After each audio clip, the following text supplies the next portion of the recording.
What would happen if every car brand in the entire world raced each other? Who would win? Who would come out on top? Who would be first out of the race? All of that is what we're going to figure out today. Imagine a world where we gathered every single car brand's top model to race each other in an endurance race. We're talking the Ferraris of the world, the Bugattis, the Teslas, the Toyotas, the Jeeps, the Fords, every car brand you can imagine, all with one goal: to come out on top.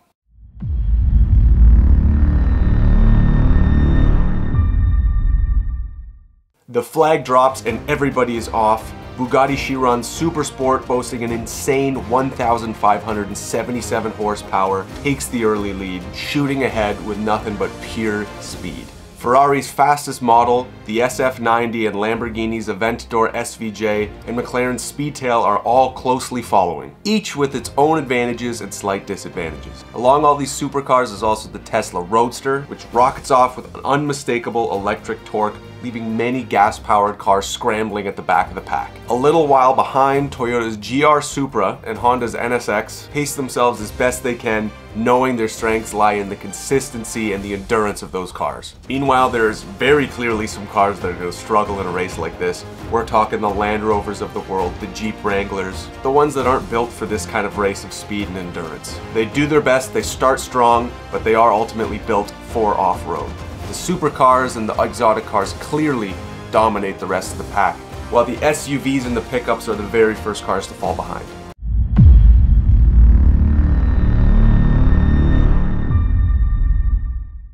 At the 5-kilometer mark, it's very clear that some of the cars at the back of the pack are going to start dropping out of this race. Among those includes, again, the Jeep Wrangler, the Land Rover Defender, and the GMC Sierra. Bugatti, McLaren, and Tesla remain at the front of the pack. These big, bulky SUVs just simply cannot handle the smooth asphalt tracks of this race. Now, at this 5-kilometer mark, just behind those leaders of the pack, the BMW M5 Competition and the Porsche 911 Turbo S use the power of that German engineering to strike a balance, staying close to the front. Lexus's LC500 and the Audi R8 keep a steady pace, proving that precision and power can go hand in hand. Cars that are built for endurance with a slight balance to speed, like Toyota's GR Supra and the Subaru WRX STI, stay steady, biding their time for the long run of this race.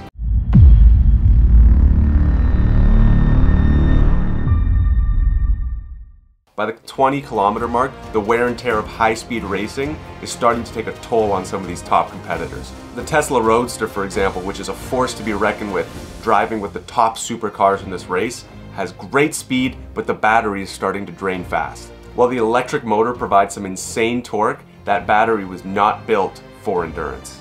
The Tesla starts to slow, dropping behind the BMW M5 and the Porsche 911, as the battery inches closer to that empty mark. Meanwhile, other high luxury sports cars like the Mercedes AMG GT remain competitive, again using that solid engineering and high speed to push on without overheating their engines. On the flip side, McLaren's Speedtail, although insanely fast, has a problem with overheating notoriously, and that engine is starting to heat up. At this point, the car is pushing its engine harder than what it was designed for. It's at this point that the Tesla Roadster and the McLaren Speedtail ultimately drop out of the race.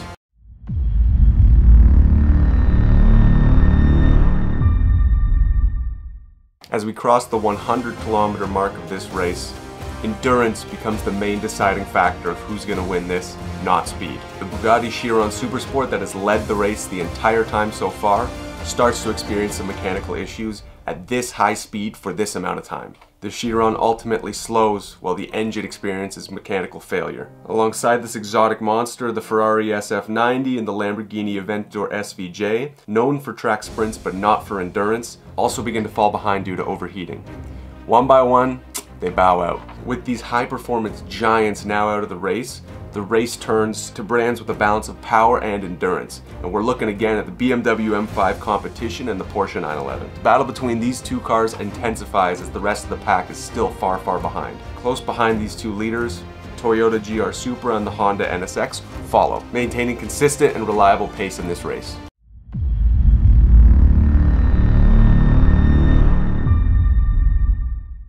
Well, Welcome to the 300 kilometer mark. Only the most mechanically and well-engineered cars that can withstand this kind of pressure and this kind of performance for this long are left. Lexus's LC500, which has kind of been trailing these two packs of top 2 liters, starts to fall behind as its focus on luxury finally takes a toll. The Mercedes-AMG GT has the exact same problem. Little bit too focused on luxury, it cannot withstand this kind of performance for this long of a period of time, and it too starts to struggle under the constant push of this race. At this point, the leaders are so far in front of the rest of the pack, the rest of the cars become irrelevant to who's going to win this race. That leaves us with our final competitors, the Toyota GR Supra, the Honda NSX, the Porsche 911 Turbo S, and the BMW M5 competition.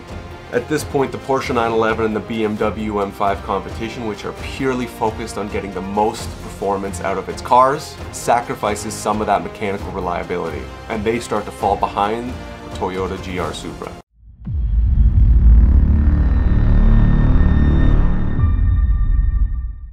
The Honda NSX, another legendary model, shows off its hybrid technology, proving that it can deliver endurance without sacrificing performance. But right until the end, BMW's M5 and the Porsche 911 are relentless, refusing to let that Toyota Supra push too far ahead.